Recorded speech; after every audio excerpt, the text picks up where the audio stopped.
भंडारा गोंदिया विधान परिषद निवडणुकीमध्ये काँग्रेसने माघार घेतली आणि टीकेची झोड महायुतीच्या नेत्यांकडून होऊ लागली.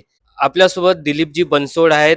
अ, बनसोड साहेब, काय सांगाल? आपण काँग्रेसची उमेदवारी अर्ज मागे घेतला आणि महायुतीचे नेते परिणय फुके यांनी नाना पटोलेवर टीका केलेली आहे की काँग्रेसने दलित उमेदवाराच्या दबाव टाकून त्यांचा अर्ज मागे घेतला.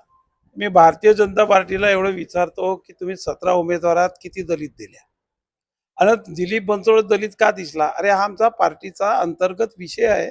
आम्हाला तुम्हाला रोखण्याच्यासाठी केलेला आम्ही हा जो काही निर्णय आहे तो योग्य निर्णय आहे. काँग्रेसचा उमेदवार म्हणून जरी मला तिकीट दिल्या गेली, परंतु आमच्याकडची संख्याबळ हे खऱ्या अर्थानं जर विचार केला तर कमी होती आणि म्हणून एक सर्वसमावेशक उमेदवार देऊन भारतीय जनता पार्टीला कसा रोखता येईल ही भूमिका घेतली. आता भारतीय जनता पार्टीच्या लोकांना असं वाटायला लागला की त्यांना माझा परिणय फुकेंना प्रश्न आहे की तुम्ही दलितांच्या बाबतीमध्ये जर एवढी मोठी तुमच्या मनामध्ये जर कीव आहे तर तुम्ही दलित वर्सेस ओबीसी हा निर्णय कशाला करवल्या? तुम्ही ओबीसीचा हा माणूस विड्रॉल करायला पाहिजे होता आणि मला समर्थन केलं असतं तर खऱ्या अर्थानं तुमच्यामध्ये दलितांच्या बाबतीत असलेला जो काही भाव आहे तो बाहेर दिसून आला असता.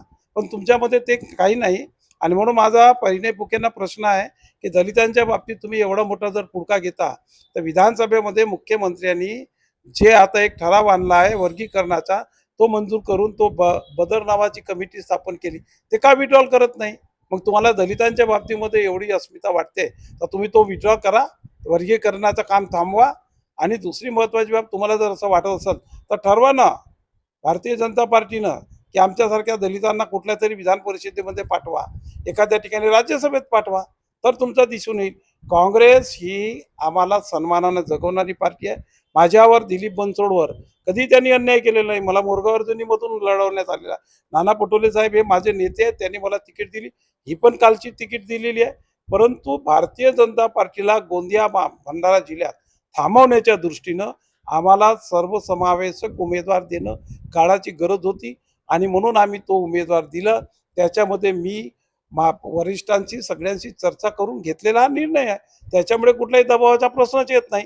आता यांच्या पायाखालची वाळू घसरायला लागली म्हणून आता काहीतरी एखादा प्रश्न उपस्थित करा आणि तो प्रश्न दलितांचा आणा, दलितांचा आणा. अरे हा काही जनरल निवडणूक नाही, हे विधान परिषदेची निवडणूक आहे, स्थानिक स्वराज्य संस्थेची निवडणूक आहे आणि म्हणून तुम्हालाही ओबीसी लोक आता तुम्हालाही तुमची जागा दाखवतील.